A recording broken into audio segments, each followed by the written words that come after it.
میرے آقا حضرت محمد مصطفیٰ صلی اللہ علیہ وآلہ وسلم نے حضرت ابو ذر غفاری کو 6 نصیحتیں فرمائی۔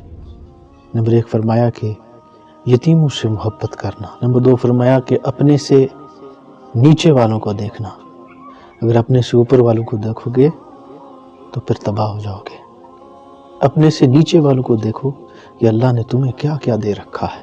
تیسرا فرمایا کہ ہر حال میں حق بات کہنا، حق کا کبھی ساتھ نہ چھوڑنا۔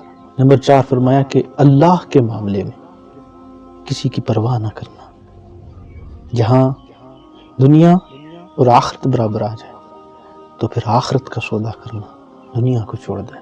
پھر فرمایا کہ رشتہ داروں سے تعلق جوڑنا یعنی صلہ رحمی کرنا۔